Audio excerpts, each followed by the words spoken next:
Hey guys, Matt Waldron Ice Team Pro here. Today we're going to go over a few tips and tricks on the FLX-30 and an in-depth breakdown on how it'll help you catch a few more fish.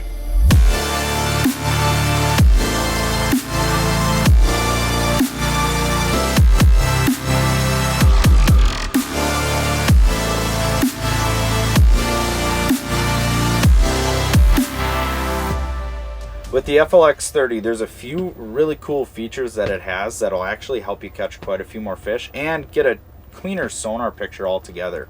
A few years back when we were working on development of the FLX-30, we wanted to offer more to anglers than just a standard 200 kilohertz sonar unit.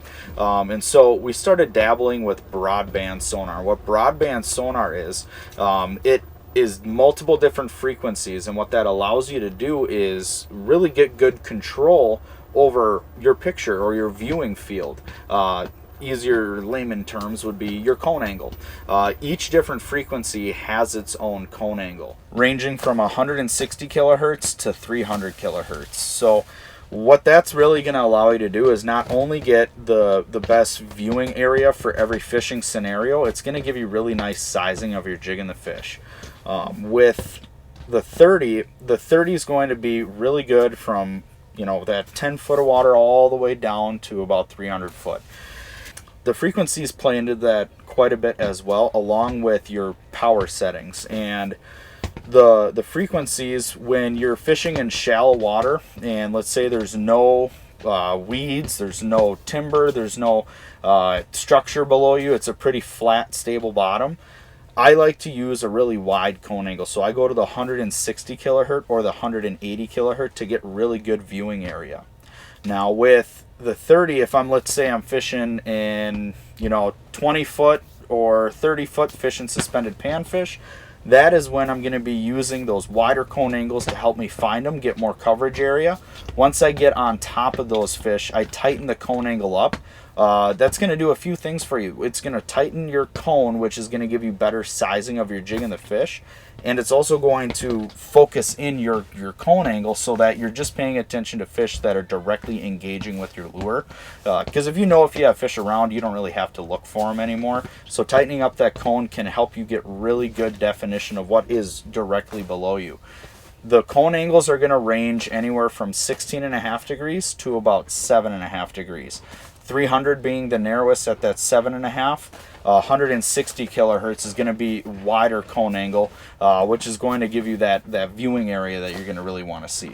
So fishing in deep water, I'm usually always using a tighter cone angle.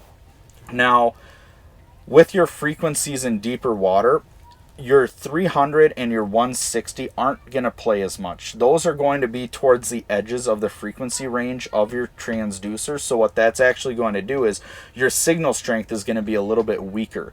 Now that's different than your power output, but that's just the edge or the cutoff range of your transducer's frequencies. So when you're fishing in deep water, it is best to be using, I would say, anything from 200 to 250 is going to be that sweet spot where your signal strength is really nice and strong. So for you lake trout guys fishing 60 plus foot of water, that's going to be really nice to have that stronger signal strength, so you don't have to worry about either auto ranging getting a little hairy on you or seeing a lot of clutter on your screen from air bubbles. So having that frequency range is going to be a little bit easier to dial that in as well. So like I said, I would probably, if you're fishing over 60 foot, focus in on that 225, 250, and that's going to give you really nice signal strength and also a tighter cone angle too. Your cone angle around that's going to be about that 10 degree mark. So for the mid-depth guys, a lot of walleye guys. So you got guys fishing, let's say 25 to 45 foot of water.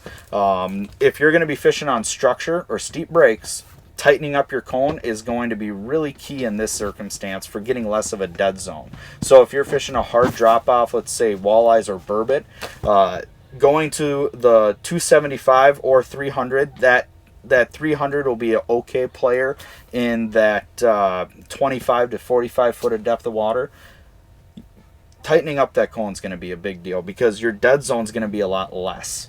What dead zone is, so your transducer goes out and it keeps getting, or your cone angle goes out from the transducer and keeps getting wider and wider.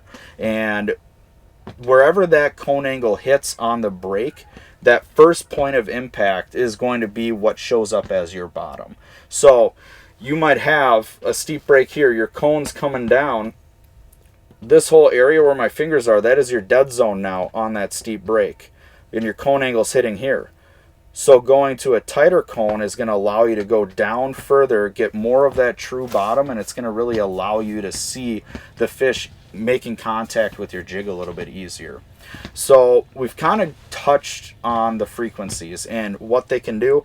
I guess I didn't go over weeds, but when you're fishing in weeds or structure, having a really tight frequency then also helps. So I go from that wide cone angle to tightening up to 275 or 250, and that's going to allow me to shoot in between the weeds and all the targets on my screen, getting a cleaner picture. Now, with frequency, it is super important to balance your frequency settings and your power settings together. They'll work in collaboration when you're out on the ice. So a general rule of thumb, anytime I'm under 20 foot of water, I am utilizing low power mode. Low power mode is a 50% reduction in signal strength. What that's going to do is a few things for you. Not only is it going to clear up the picture on your screen, but it's also going to be less spooky on the fish. They don't get that high power ticking noise that they can feel in their lateral line, and so that's why utilizing that low power in that depth range is huge. When you put it to low power mode, you're going to make sure that you're using a manual depth range, either the 10, 15, or 20 foot manual depth ranges on the 30. If you don't have a 30, you could go with a either on the 28, a 10 or a 20 foot depth range, or let's say you got an 18 or a 12, you would just have it at the 20 foot depth range. But with the 30, we added a 15-foot depth range to give those guys that only fish shallow water another depth window, because a lot of times we find ourselves in 12 to 14 foot of water. So that 15-foot depth range has been by far one of my favorites this year. So that's kind of the shallow water setup for it, is low power mode, manual depth range. When I'm over 20 foot, almost pretty much 20 to about 40, 45 foot, that's where the 30 really shines with the medium power. Medium power is going to be a 25 to 30% drawdown in signal strength. So it's going to be that sweet spot, guys fishing catfish, suspended panfish that don't want to have that super high output power of either full power mode or let's say another brand of sonar. That power output is huge and really affects negative fish even more so than aggressive fish. So using that medium power is going to be perfect in that depth range. Not only is it going to clear up your screen of clutter, but it's also going to help on those finicky fish. It also does play a little bit into sizing as well.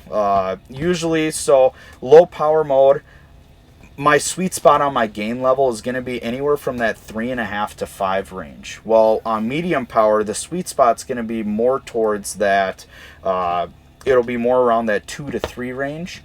And then on high power, gain at minimum. And if I'm over 45 or 50 foot of water, I am using high power quite a bit, especially if I'm trout fishing or fishing for whitefish, just because you need that added signal strength to get down in that depth. Run and gun hole hopping. I do a little bit different setup than I do with the rest of my Vexilar settings when I'm actually fishing. Run and gun hole hopping, I put the range to auto, and then I put my power strength to high and just keep the gain low and put it to a wide cone angle so I can constantly search and try to find fish. When you're in high power in auto range, it's going to give you a nice digital depth readout, or if you're just in high power in general, so I can check contours super easily with that.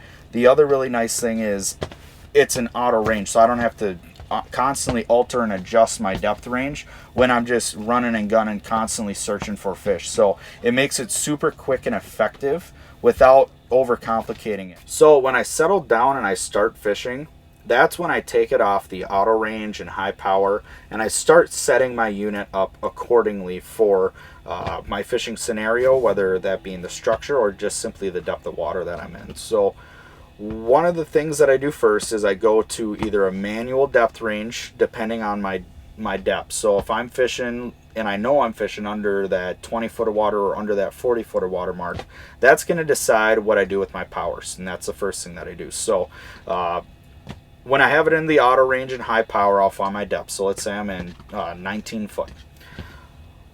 Then I'll go to my manual 20 foot depth range. I'll go to my power output settings, which would be labeled as P on the mode switch, and I tap the gain button in to cycle into low power mode because I'm under that 20 foot.